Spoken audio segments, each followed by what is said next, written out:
Welcome to Rising. We're back after the long holiday weekend, and it's good to be here. Brianna, how was your Memorial Day? It was great. I went home to Cleveland. The weather was great. Family was great. It was a good time. How about yourself?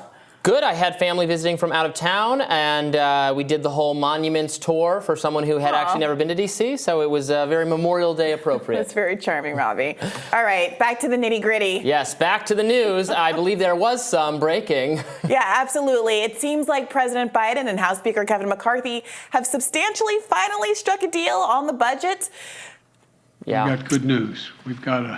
Just spoke with Speaker McCarthy, and we've reached a bipartisan budget agreement that we're ready to move to the full Congress. The deal is now being sent to Congress as the White House and Senate will try to make a mad dash to pass the bill before the government defaults on June 5th, as Secretary Janet Yellen has said it would in a recent address. Here's more of Biden on the matter. They said they'd only do it on condition that it have all these cuts in it. I said, I'm not going to do that. You pass the debt ceiling, period. I'll negotiate with you on the cuts, what you say, what's going to happen, what the budget's going to look like.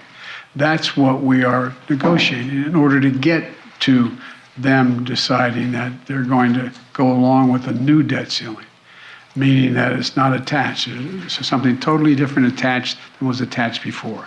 So if you want to try to make it look like I made some compromise in the debt ceiling, I didn't. I made a compromise on the budget. Now, what exactly is the deal? Here to help break it down for us is the Hill's congressional reporter, Mychael Schnell. Welcome. Hey, guys. Thanks for having me. Yeah, thanks for joining us. So give us the details. What does this compromise look like right now? We're seeing some cuts to IRS funding. Republican wins are cuts to IRS funding, some work requirements for SNAP benefits, and then, take us through it. Yeah, so that's exactly right. So the top of the meat and potatoes of this debt limit agreement is that it'll raise the borrowing limit for 2 years. So we won't have to deal with the debt ceiling increase until after the 2024 presidential election. This was a top priority of Democrats. They did not want to have to deal with this showdown again before the election. So that is the top line main detail of the bill. And then there are a number of spending cuts and, as you mentioned, work requirements, which were priorities of Republicans. I'm just going to read off my notes page here since I want to be sure that I get all the particulars properly. It caps defense spending at $886 billion for fiscal year 2024. That is in line with President Biden's budget request from earlier in the year. And then it caps and it's $895 billion for fiscal year 2025. When we talk about those work requirements, it adds some beefed up work requirements, which again was a priority of Republicans. And then another part is you talk about that IRS funding. The bill rescinds $1.4 billion in funding that was appropriated for the IRS as part of the Democrats' Inflation Reduction Act, which Congress passed last year. And then it also rescinds billions of dollars in unused COVID-19 funding. This was basically money that was appropriated during the pandemic. But now that Congress has passed legislation saying that ending the COVID-19 national emergency, this bill claws back billions of those dollars in unspent funds. So those are just a couple top line figures and main parts of this bill. But look, it was a compromise between President Biden and between Speaker McCarthy. Both liberals and conservatives are not thrilled with it. Nobody got exactly what they wanted, but this is the compromise in the middle deal that Kevin McCarthy and President Biden came to over the weekend. I mean, what do you say to people who feel like this is a compromise that was completely at the expense of working Americans and that only politicians could celebrate?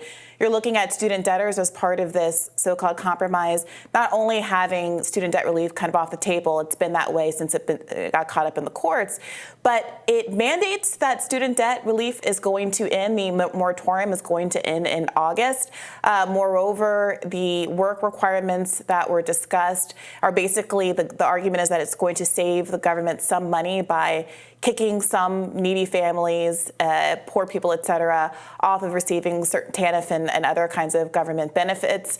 And yet there was absolutely no appetite for raising taxes on the rich, repealing the Trump tax cuts, which added $1.7 trillion to the deficit, or cutting military spending by even $1, as you mentioned.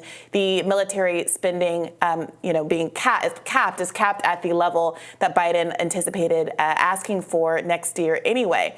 So, what do you make of the winners and losers of this compromise? Yeah, well, look, President Biden and Speaker McCarthy have been very open in saying that this was not everything that they wanted, right? This is not their ideal piece of legislation. Republicans are frustrated that the legislation did not go far enough, that it didn't go as far as they wanted. It was, it was not as aggressive as the Limit, Save, Grow Act the House Republicans passed last month. But on the other side of the coin, Democrats were frustrated by a number of provisions that were included in this bill. Remember, at the beginning of this saga, Democrats were pushing for a clean debt ceiling increase. But what the two principals, Biden and McCarthy, have been saying over and over again is that this is what happens when you have a compromise. Look, let's just look at the reality of Washington right now. You have a House controlled by Republicans, you have a Senate controlled by Democrats, and you have a White House occupied by a Democrat. That means there's going to need to be some sort of compromise in Washington when you talk about these high stakes negotiations. And that's what McCarthy and Biden came to this weekend. They've been open that they're not thrilled and it's not everything that they would have wanted. It's not their ideal piece of legislation,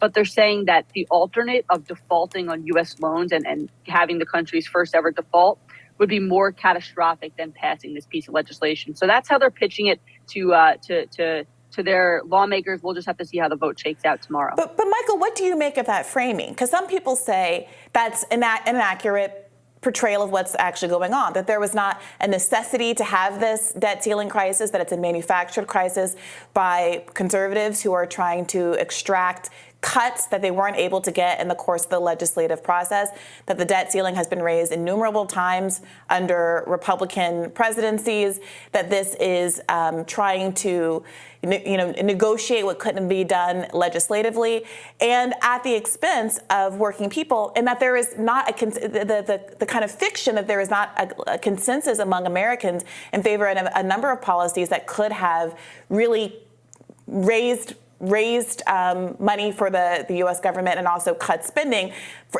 principally cutting military spending and taxing the rich. Majority of Americans supported billionaires tax, for example, but those kinds of programs aren't on the table. Is it accurate to say that there is a constrained framing of what's going on here that is obscuring some real consensus that exists in the United States and the unwillingness of both political parties to actually deliver for working Americans? Well, look, I think that the way that Speaker McCarthy and President Biden are seeing this is that Treasury Secretary Janet Yellen has said that the U.S. could default if the debt limit is not raised by June 5th. That's on Monday. And I know congressional leaders up here, particularly Republican leadership, they have, because there have been some conservatives who have questioned what would happen if we went over that X date, what would happen if the borrowing limit was not increased. But we've seen Republican leaders, specifically those Republican negotiators who worked on this deal, say on a number of occasions that they trust Janet Yellen, that Janet Yellen has the experience and that she has the intelligence to know when this X date is going to come and what's going to happen with the borrowing limit. So that's been the state of play and the perspective that lawmakers are coming at this from. So whether or not they think that the deal is strong enough for their constituents or enough for the American people, they have recognized that there is a deadline here and that experts and analysts, administration officials had been warning on a number of occasions what would happen if the U.S. barreled over that X date. So that's the way that they've been coming at it and saying, okay, this is the deal that we have. There are some sweeteners in there for both sides of the aisle. There are some provisions in there that can get Democrats and Republicans on board. Now it's just a math game. Now they need to sell it to their lawmakers and sell it to their constituents to get enough support to pass it through both chambers, get it signed by President Biden, and avoid that default on Monday. Because again, that is what Treasury Secretary Janet Yellen has warned of, and that is the mindset that lawmakers are coming to this from. Right. From the Republican side, I doubt this is going to appease this deal. Conservative constituents who wanted more serious cuts to government spending, winning on IRS funding is, I guess that's probably the most significant ideological victory for conservatives. The work requirements is something, lawmakers wanted, but we're not going to balance the budget on that. I'm seeing a lot of Republicans who say they're going to vote against it, including Representative Nancy Mace, for instance, just railing against this deal on Twitter, saying, this is basically going to, this only slightly claws back pandemic era growth of government. So it's you described it as a sweetener. I see how only maybe people in Washington happy with it, but no one else. And Michael, isn't it the case that Republicans can only lose two votes here, and that there is this McCarthy block of holdouts that we saw make a big fuss, a lot of trouble for Republicans back in January. What are the votes looking like here, and how many can Republicans lose? Yeah, so this is a different type of vote that we're going to see shake out as opposed to previous votes in this Congress. And that's because lawmakers are going to be voting on a compromise that was struck between Biden and McCarthy. So there's an expectation that a number of Democrats are going to come on board and support this piece of legislation. In fact, we've already seen some come on board and say that they will vote for this, saying that, listen, they're not thrilled with the provisions in there. If they could write the legislation themselves, this is not what they would have come out with. But nonetheless, this was the best deal that President Biden could negotiate given the situation. And with the deadline creeping up on them, they're planning to vote on it. But you guys are absolutely correct. There are a number of conservative lawmakers and a number of liberals even who are frustrated by this deal. Conservatives are not happy with that, are not happy with how far it goes. They don't think it's aggressive enough.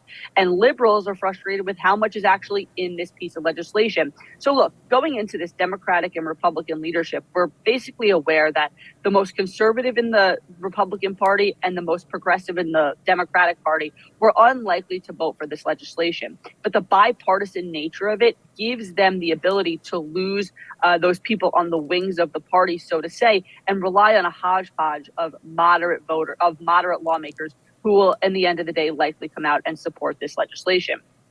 Just yesterday, Democrats had a big boost in this venture when the leadership for the New Democrats Coalition, which is a center-left organization up on Capitol Hill that has almost 100 lawmakers in it, the leadership of that group endorsed a legislation calling on Congress to pass it as quickly as possible. That's a type of lawmaker that leadership is going to have to be relying on, ones that are in the middle, more moderate lawmakers. When you talk about Republicans, typically they're not able to lose more than 4 or 5 members on any given vote, on a partisan vote. But this is expected to be a bipartisan vote since it's on an agreement that was made between Biden and McCarthy. So even if you lose those conservatives and a couple liberals on the left, likely a moderate crop of lawmakers will be able to carry this over the finish line. Michael, thank you so much for joining us today. We really appreciate it. Thanks for having me.